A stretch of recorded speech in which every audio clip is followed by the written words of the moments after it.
Oke, kita lanjut ya, tren yang mempengaruhinya. Perkembangan teknologi informasi. Jadi perusahaan itu harus memiliki keunikan agar mampu bertahan dan bahkan tumbuh berkembang. Ya iyalah, sekarang kalau misalnya perusahaan itu tidak memanfaatkan teknologi, udah pasti akan tumbang kan. Produksi makin banyak, inovasi makin besar. Contohnya lah ya, perusahaan media.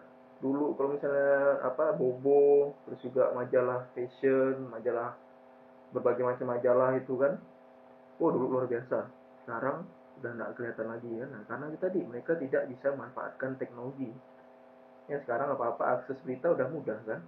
Nah itu ya, makanya kalau perusahaan itu tidak menggunakan teknologi pasti akan habis, akan ketinggalan, udah pasti akan tidak mampu bertahan.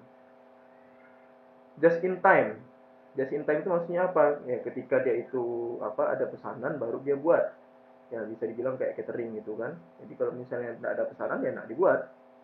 Nah, itu just in time. Kalau misalnya seperti itu apa? Otomatis dia tidak perlu menyimpan lagi, terus juga barang yang sudah ada itu dia langsung dikirim ke konsumen, tidak berlama-lama. Otomatis barangnya masih fresh, masih sangat segar, ya kan? Jadi kalau misalnya just in time itu salah satu konsep manajemen yang apa ya cukup populer lah ya, cukup populer dan juga bisa diterapkan oleh perusahaan-perusahaan kecil. Meningkatnya mutu. Untuk menghasilkan produk yang berkualitas diperlukan TQC ya, Total Quality Control. Ya, jadi dia tidak ada produk cacat. Ya zaman sekarang apalagi teknologi sudah bagus ya, dia memang sudah ada semacam sensor atau sudah ada semacam alat yang mendeteksi bahwa oh buat barang ini sudah tidak layak pakai. Nah barang-barang yang kalian nikmati HP itu misalnya ya, atau infocus atau headset misalnya kan itu semua sudah melalui quality control. Jadi sudah dicek kualitasnya ya. Diversifikasi. Nah, sekarang gini, jadi diversifikasi itu maksudnya adalah makin banyaknya produk. Nah, jadi makin bervariasinya produk. Kenapa ya? Karena memang tuntutan zaman gitu kan. Sekarang HP aja, ya HP itu satu merek itu dia banyak kan. Ada untuk yang misalnya Samsung ya, ada yang S, ada yang A, ada yang J kan. Ya itu berdasarkan kelasnya juga sih. Itu kan.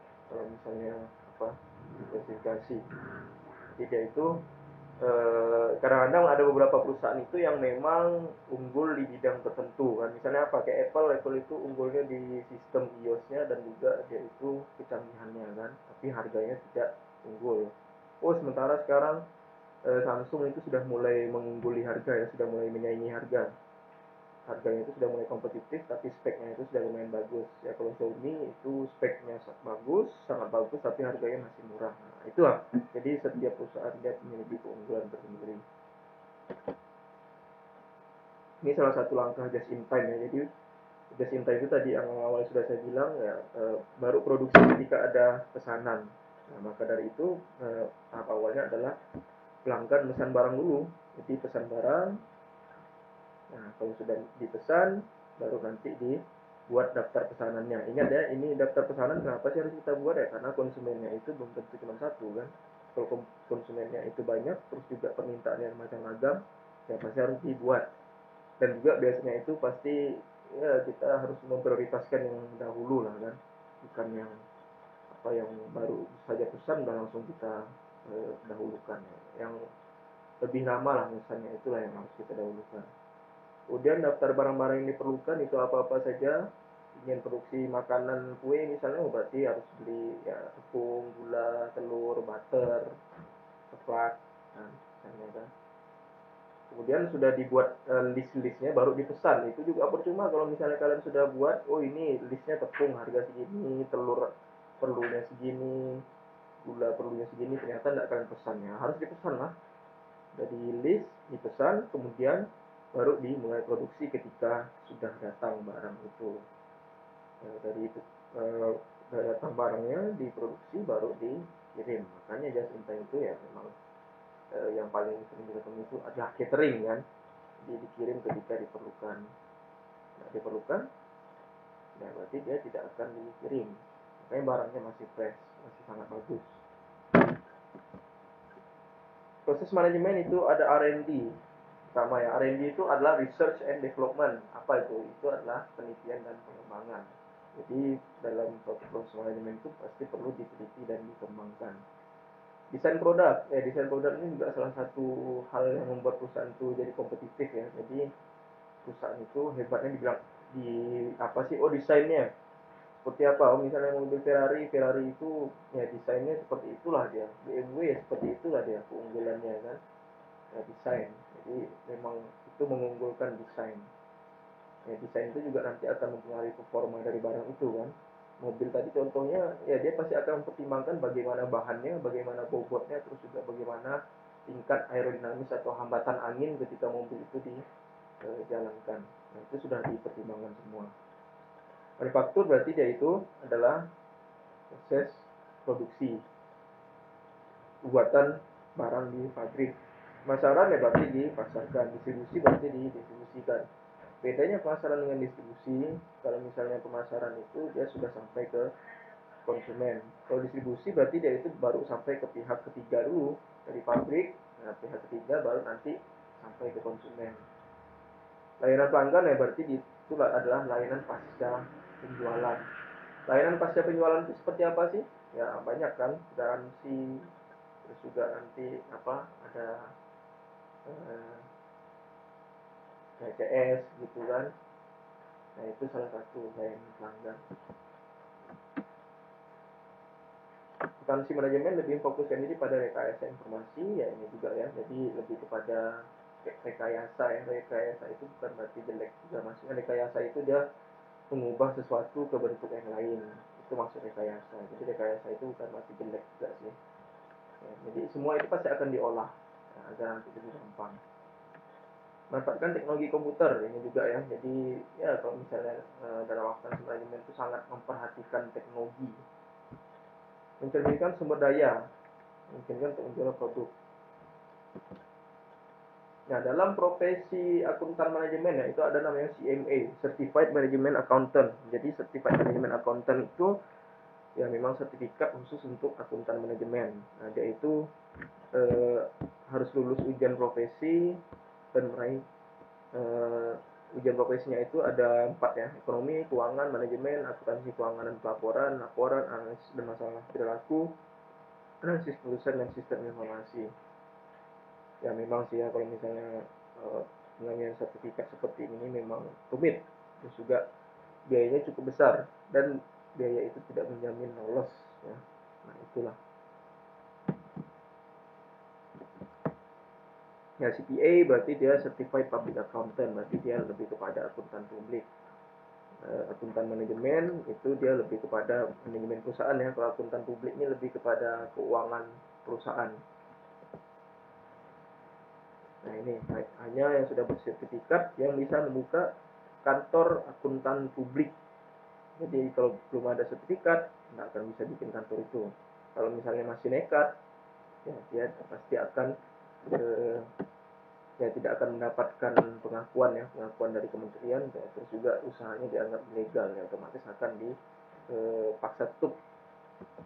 Makanya harus ada izinnya. Izin itu harus didapat dengan cara mengikuti ujian sertifikasi. Ya strategi. Jadi perusahaan itu pertama dia kedekatan dengan konsumen.